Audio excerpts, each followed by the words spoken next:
Welcome to the Daily Brief, where I'll go over the action in the market for Tuesday, January 31st, and then we'll see how things look for Wednesday, February 1st. There's some positive seasonality that we can look towards, at least on a probable basis. Today's the big day where the Fed will come out and make their announcement concerning interest rates, and also a very important press conference that will happen after today's meeting. Let's go back and talk about what happened. Right at the open, we had a higher open with prices advancing to the daily pivot at 4,032 and then climbed all the way up to R1 at 4,049. As the day went on, prices went above R1 and then R1 acted as support as we were trying to come back down before continuing to climb. There was strong buying going into the close. We closed at the high for the session. That's usually positive. We were up 1.46%. We were above average with volume, so that's rather encouraging. We had a down day on Monday, but that was on below average volume. And then we had an up day on Tuesday where we pretty much regained what was lost in Monday's session, and having that above average is positive. The technicals were still switched back more to positive. After Monday, there were some warning signs and the market looked kind of vulnerable, but on Tuesday, we came roaring back, pretty much repaired the damage that had been done, and we're still looking rather positive overall. The markets continue to be just fixated on this inflation and interest rate scenario.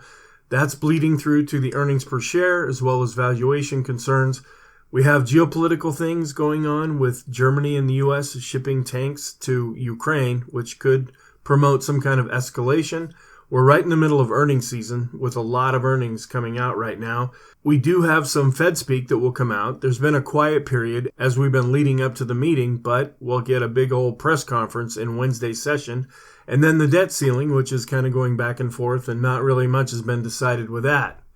Here's the intraday chart where we just had a higher open above the unchanged level from Monday's close. We came up to the daily pivot, came back down. Then we were able to break through the daily pivot, make our way up to R1, which acted as resistance at first. We broke through that, and then we came back down to R1. That acted as support, and then we saw some strong buying going into the close. One thing I want to point out is the value versus growth tug-of-war that's going back and forth. With the large caps, growth did outpace value a little bit, but one thing that's a little concerning, even though the mid caps and the small caps are doing well, we're not seeing the growth really outperform, and that's just a little bit of a warning sign. What are some comments that we can make? The scenarios come back now, at least for Tuesday's session, and possibly going forward from here, that the Fed may pause its rate hikes in the near future. There was also another article put out by Nick Timiraos, where he's stating the idea that possibly the Fed will begin to pause their rate hikes going into the future. Exxon, UPS, International Paper, among a lot of other companies, had well-received earnings reports.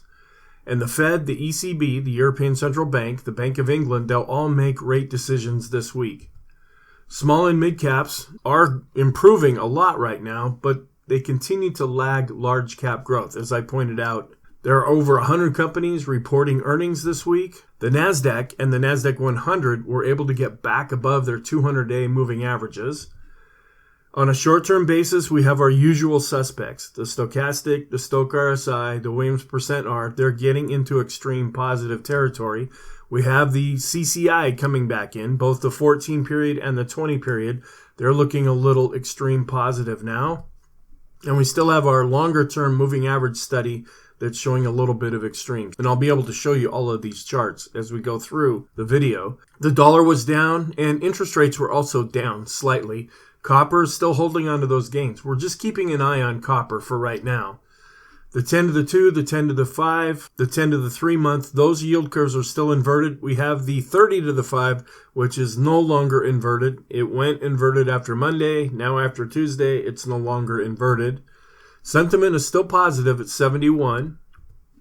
And I'll look at the economic reports on the next slide. Our trend is still positive and getting stronger. We're slightly above the moving average, but we're still below 20, With the up day, I've switched our bias back to positive, and I've switched our momentum back to positive. We're hoping that Monday's session will be just kind of something that happened to work off a short-term overbought condition. Unfortunately, with Tuesday's advance, we've kind of thrown ourselves right back into that situation. Here's the economic reports that came out. We had fourth quarter employment cost index. It was up 1%, a little less than the 1.1% that they had expected. And last time we had this report, it was up 1.2%. The FHFA housing price index was down 0.1%. The last time it was unchanged. The S&P Case-Shiller home price index, it was up 6.8% as expected. And last time it was up 8.7%. The Chicago PMI came out at 44.3. They expected it to be at 45.4, so a little weaker than expected. The last time we had this report was at 45.1. Consumer confidence came in at 107.1, lower than the expected 108.1. The last time we had the report, it came in at 109. So people are just feeling a little less optimistic. Here's a chart from Bloomberg. When this is going down, that means we're seeing financial conditions tighten. And then we get into this red area, which is where we spent a lot of 2022. Well, we're starting to come back up a little bit now. And the fear that is starting to go around is, could this reignite inflation? We saw inflation really going up and then it was coming back down. Well, as it's coming back down, we're really afraid that it'll turn back up.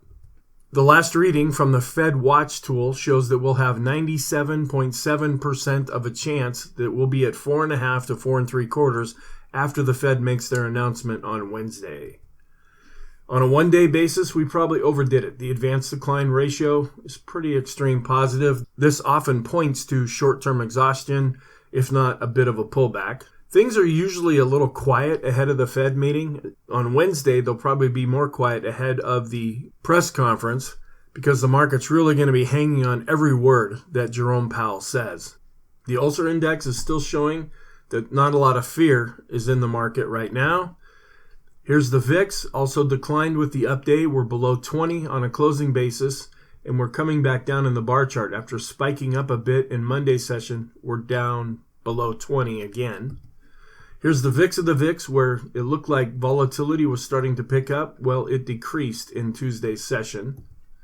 And here's our trend. We're just barely above this moving average. The ADX itself is going up slightly, but we're still below this 20 line. That defines that we're in a trendless environment, but we're positive with the bias because the green line's on top, even though it has been declining. The daily chart's just showing how we're coming back up to resistance.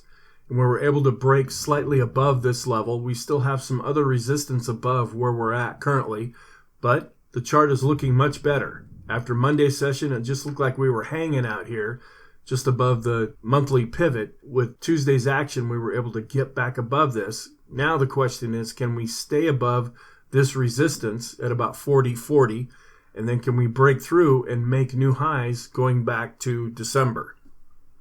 Here's a longer look at that same chart. And the reason I include this is just to show you where some of these now resistance levels are at. When I first drew these lines on the chart, they were acting as support while we broke through them to the downside. So now as we're coming back up, they act as resistance. At the bottom, we see where there was a pickup in volume. This chart takes the short term and subdivides it even further. So the short term is extreme positive. We're coming down off of an intermediate short term indication, but we're still extreme positive, and our long-term stochastics is still going into extreme positive. The one oscillator that's acting up a little bit is slope. That's one of our short-term oscillators, so it moves a lot quicker. It's right about on top of its moving average. If we can keep going up with the S&P, this should turn back up. All of our other oscillators are still positive. The Stochk RSI getting into extreme positive territory, but this could go further up and it could stay here for quite a while if things turn ultra positive. And the same thing with the Williams percent R, getting extreme positive, but it could stay here. You can see other times where we just camped out, either in the extreme positive and then even in the extreme negative. The BPI still holding up fairly well with the S&P. It's going up a little bit. We're not extreme. We're above 50. So this is positive overall. And then the NYSE BPI, this is starting to show a bit of a breakout, and that could be positive for the market on a broader range. Chaikin money flow ticked back up from Monday to Tuesday, so we're still looking pretty good there. Here's the CCI 14 getting a little extreme, as is the CCI 20, just barely.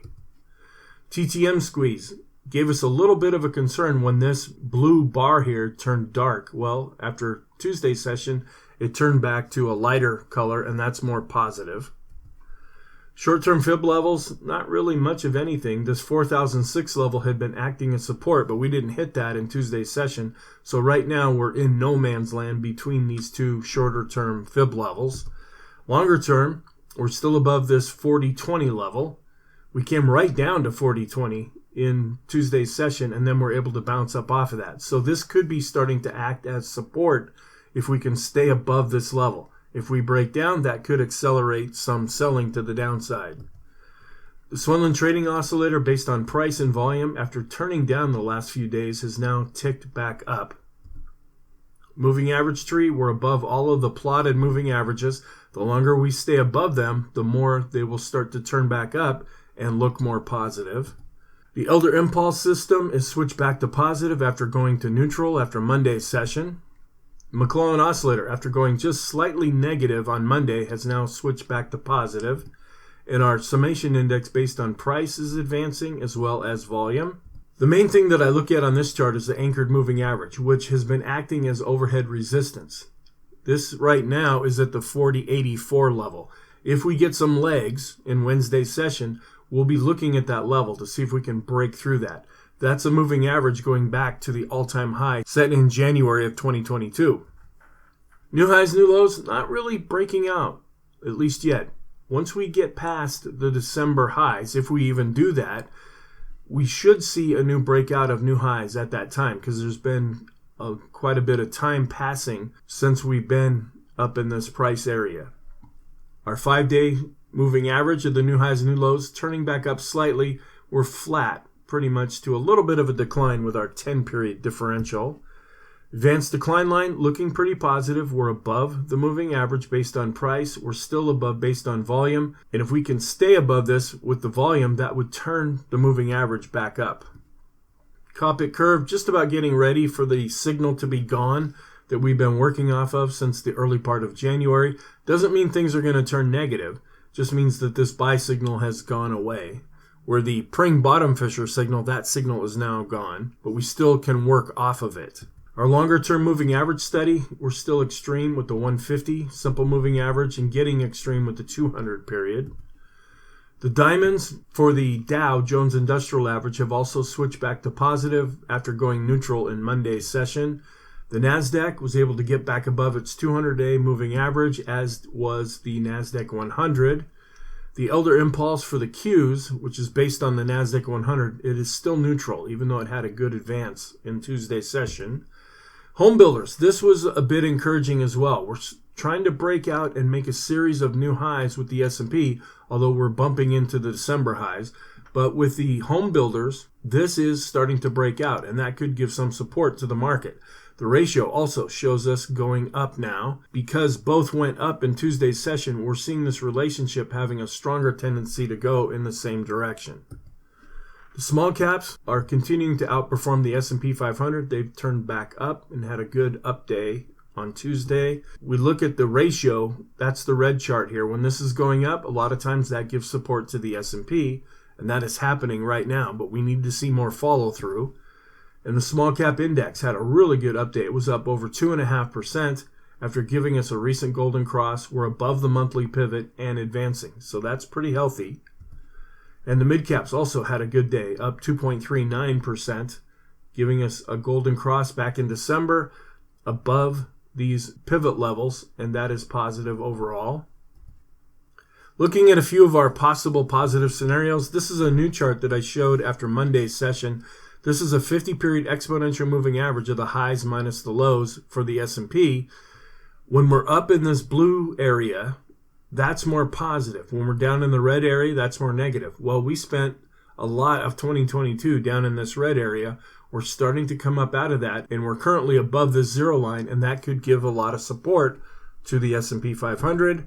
Here's another one, the NYSE Breadth Thrust. This goes back to the October 2022 lows, where we set a level not seen since 2008, 1998, 1990, 1987. These were all very difficult years for the market. But then as we were coming up out of that, the same thing was happening in October, and we've been advancing ever since then. And if you look over on the right, this is by Schiff Capital, which is a weekly video that I would highly recommend. It shows that we have an unblemished positive track record when you follow the signal looking out into the future. Doesn't mean we're going to go straight up. There's going to be a lot of bumps along the way, but when you project it out further, it does have quite positive results. Another thing that we look at are the staples to the S&P 500 ratio. When this spikes and starts to come down, that gives a lot of support to the S&P, and it's still been spiking down even though we came up a little bit in Tuesday's session. So what is our outlook for Wednesday? We have some major economic releases. On Wednesday, we have an ISM manufacturing coming out. The non-manufacturing will be on Friday. We have the employment situation report coming out on Friday. These are all very big reports, in addition to the FOMC making their announcement. The technicals are positive. We're still above that long-term resistance, the trend line that I've been talking about. We're becoming short-term overbought and a little bit intermediate-term overbought. We have the weekly mortgage index coming out, ADP employment change, the final IHS market manufacturing PMI, construction spending, and the big one will be the ISM manufacturing, as well as the JOLTS job openings will also be coming out. And then at about 2 p.m. Eastern time, you'll have to adjust that time for wherever you're at. We get the rate decision by the FOMC. We still have our geopolitical events. We want to keep an eye on that Russia-Ukraine situation. The markets are still fixated on the inflation and interest rates, as well as the earnings per share and valuation concerns. We get a lot of Fed speak. Is there any progress being made with the debt ceiling situation? So our new statistics for February, and I hope this makes sense, based on historical averages, February is the weakest link in the best 6 months. That's a direct quote from the Stock Traders Almanac. The S&P is up about 60% of the time, and it's down 40% of the time, with the average return a minuscule 0.01%. When we have the February coming in a pre-election year, which that's what 2023 is, the S&P is up 66% of the time and down 33% of the time. And then coming up in a few weeks, we'll have President's Day. The day before President's Day, it's down about 58% of the time. But from 1992 to 2002, it was down 11 straight times. The last 13 times, it's been up. So that's 62% positive in the last 13 years. When we get to options expiration, which will be the week before the third Friday in February, we've been up about 72% of the time. And then looking at February on the 1st, we have pretty positive seasonality that I mentioned at the beginning of the video. The Dow's been up 81% of the time, and it's also the first trading day of the month, and that sometimes can be positive. The S&P is up 76.2% of the time, and the NASDAQ is also up. Looking at February, kind of okay. Leans a little bit more positive, being up 55%, where it's down 45%, looking over the last 73 years. We did get a 3.0 score now with the January barometer. So it tends to follow the January barometer 83.33% of the time, going back to 1950. We had an up January, so we have an 83.33% chance that the whole year of 2023 will be an up year of some kind. Our trifecta now has 3.0 positive, because we had the Santa Claus rally, that gave us a score of 1. The first 5 trading days were up, that gave us a score of 2. And now the January barometer is giving us a score of 3.0. When all 3 indicators were positive, the next 11 months, so February going forward, they've been up 87.1% of the time, with the average gain at 12.3%. The full year, when you take January to the end of December, it's been up 90.3% of the time, with an average gain of 17.5%. Also, the markets still like that we have a mixed government split between Republican and Democrat. Looking at our scenarios, can't really go with the down one because we're looking pretty positive currently, unless you play more of this short-term overbought situation. But if you're really adventurous and you see us going down, you might want to take advantage of that. We can't really go with the up scenario, even though it looks like we could be breaking out, but we're not really breaking out yet. We are short-term and slightly intermediate-term overbought. Our scenario is showing a bit of improvement. We're kind of back to where we were before Monday's session. Our sector rotation is showing a little bit of improvement, as well as our positive setups, and then some of those I showed in the video. Technicals are still remaining positive overall. We do have some significant overhead resistance, but we also have some news that we're waiting on. The ADX is still below 20, even though it's getting stronger, and it is positive, but we're still going with the sideways scenario. Our conclusion, the S&P, it is positive. It's above that trend line. It's a little bit overbought, both in the short term and intermediate term. Short term overbought, but positive. Intermediate term, still positive, slightly overbought. Long term, we're still positive because we're above that 200-day simple moving average. Thank you. I hope you have a really great day. I hope you found this video helpful to you, and I will talk to you in the next video.